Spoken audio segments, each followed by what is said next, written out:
Well, hey, Crossing family. I wanted to give you a quick update on our plans to physically gather again on our campus locations. 15 weeks ago, when we moved our services online, I would have never guessed that we would still be online today. I honestly thought that it would be 2 or 3 weeks and then we'd be back together again. When I was in seminary, I must have skipped the day where we talked about leading through a global pandemic. So I've been trying to figure this out one day at a time, just like you. When we shut down our campus, it was for the purpose of keeping our church and our community safe. We believe that our greatest mandate is to love our neighbor.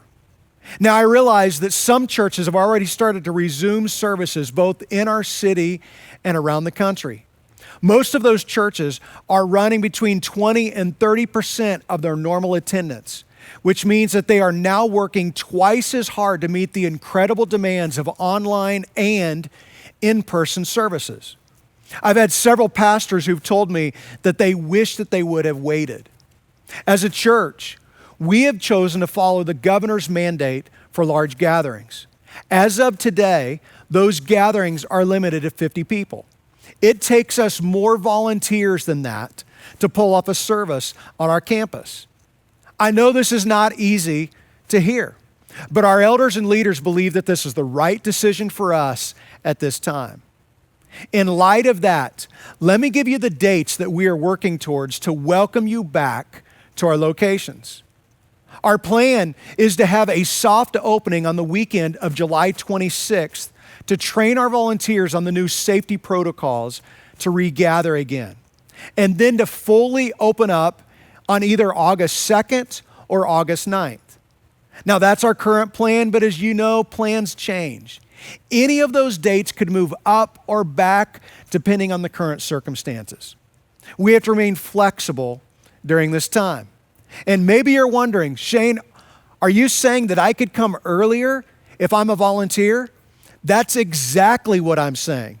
So if you'd like to jump in as a volunteer, there has never been a better time than now. In the meantime, we've already opened up our campus for care groups and some life groups to meet here. That is happening right now.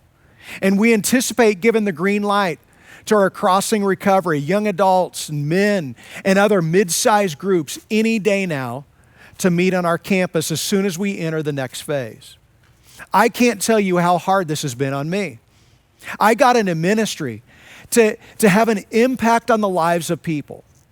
And to not be able to fully do that has been heartbreaking. But as your pastor, I believe this is what we are called to do right now. I believe this is what love requires right now. I can't wait to meet together again as a church. There is something powerful that happens when we worship together.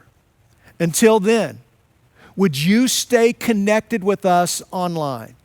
Don't check out spiritually during this time where we need to be encouraged by God's word and God's people. I'm reminded of the words of the Apostle Paul in Philippians chapter 2.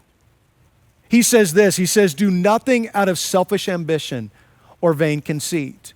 Rather, in humility, value others above yourselves, not looking to your own interests, but to the interests of the others." Well, that's about it. Just know that I love you and I'm praying for you daily. Thank you for your continued generosity at this time. I want you to stay safe, and I hope to see you soon.